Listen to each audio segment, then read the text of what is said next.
guys, Comic Boom here to review Batman issue 61.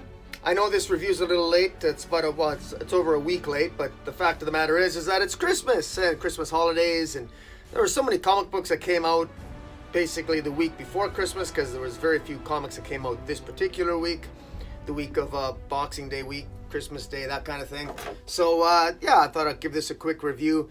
Basically, I'm almost like a completionist with Batman on my reviews. It's a little odd if I reviewed all the other issues of Batman and skipped issue 61. Although I gotta admit, issue 61 you can pretty much skip.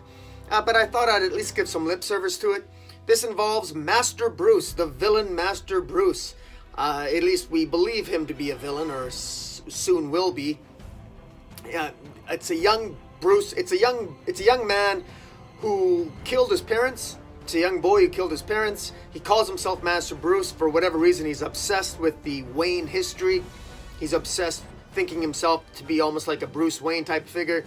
And he insists that somebody killed his parents, when in fact, he's the one who killed his parents.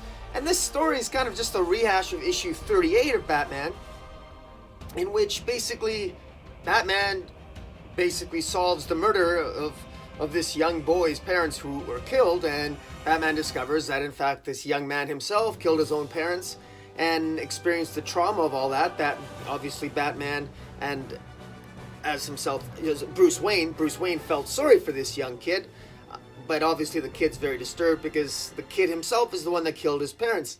Now, Tom King has been saying for quite a while now that those first 50 issues, when the wedding issue hit issue 50 and it got a lot of bad press, mostly bad press, more so than good, even though the art was really good and there was a lot of great pictures in it. It was pretty to look at. As a story, it was fairly terrible. It was not particularly well written. And so Tom King basically went on the defensive, saying that, well, look, guys, I'm going to tie all these loose threads in over the first 50 issues, and, you know, this is all going to come to a head at issue 100 or 103 or 106. His story keeps getting longer and longer and longer, primarily because most of us suspect, who've been following along, that he hasn't really figured out how to tie in all those loose threads that he sort of threw at the wall in the first 50 issues. But one of those loose threads took place in issue 38, and that is the introduction of this Master Bruce character, who is this young kid who basically was put in jail for killing his parents. Now, he's so obsessed with thinking that somebody killed his parents that he apparently, it's revealed in this issue, he's in the ordinary regular prison system, and he's killed 6 of his cellmates already, accusing each of his 6 cellmates of being the one who killed his parents. It's like he hallucinates. Every time he gets a cellmate, he hallucinates. He thinks that his cellmate is the one that killed his parents, basically Joe Chill, and he kills him. And it ends with him, just Master Bruce, being moved to Arkham Asylum. That's it. That was the whole point of this issue.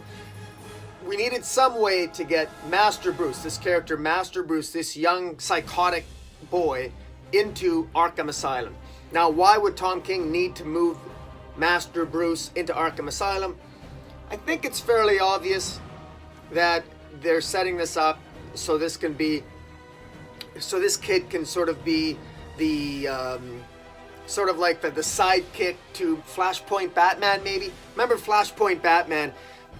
Remember that Bane has control out of all the inmates of Arkham Asylum, including Flashpoint Batman, who quite frankly shouldn't even be an inmate of Arkham Asylum, and I don't believe is, but he seems to be, Flashpoint Batman at a minimum seems to be working in conjunction with Bane, or so we believe.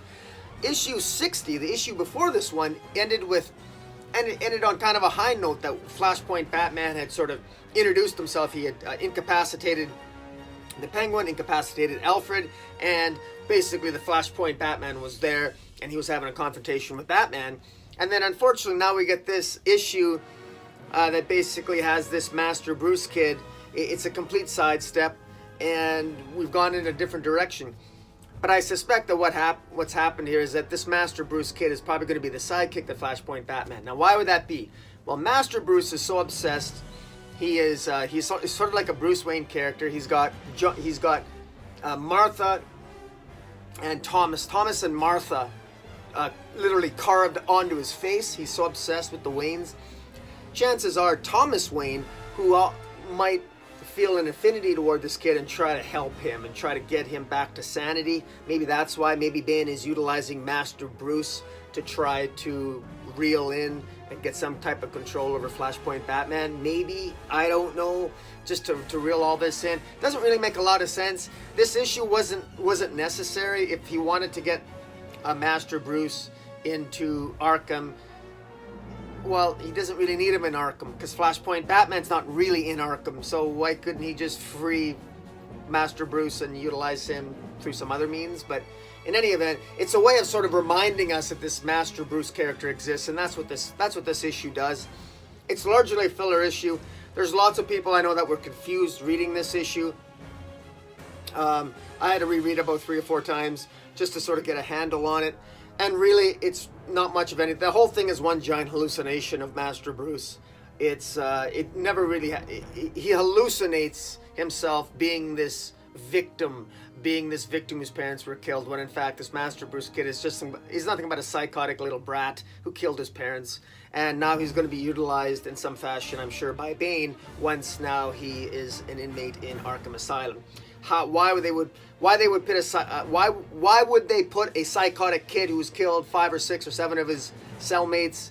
Why would they leave this kid in the prison system through all those victims? That doesn't make any sense. Again, it's another one of these Tom King, you know, you don't just have to, you know, it's easy to suspend belief when you read a comic book, but there's not a lot.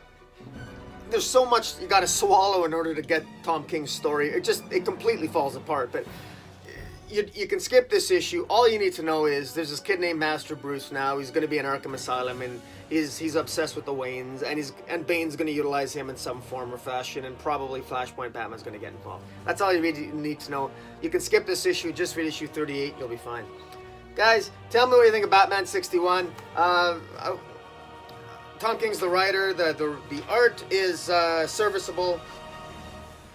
Travis Moore's the artist. He does a decent job. Here's a picture of that crazy kid. The color artist is Tamara Bonvillain. Good job as the color artist. Clayton Cowles on the letterer. Tony S. Daniel on Tommy cover. These covers are getting very generic already. Tony S. Daniel is certain to be, he's a really good artist, but he's really got to start doing something. He's got to be more creative on his covers. He does the same sort of generic Batman covers over and over and over again, it seems. He's got to change it up a little bit. I didn't like this cover because we've seen this variations of this cover before, and I thought this cover lacked a substantial amount of creativity. There should be some sort of linkage between the cover and the interiors. Even this called Nightmares. Nightmares refers to the nightmares that obviously this kid is having, this Master Bruce is having. It's got nothing to do with Wayne. This was an unnecessary issue, and all it really did, I think, was confuse a lot of people, and I think it's going to push more and more people off of Batman, to be honest with you. But I hope I'm wrong. But then again, that's the only way that Tom King's going to get better, or maybe reel his story in. But guys, tell me what you think of Batman 61. I thought it was mediocre as a story. I give it a 4 out of 10. Not very good. It was a terrible story. 4 out of 10. Art, I give it a 7. Tell me what you think. Happy New Year coming up, and I'll have my top 50 at 50 in the new year. And until next time, hit the subscribe button. Follow me on Twitter at Metropolis40, and Comic Boom out.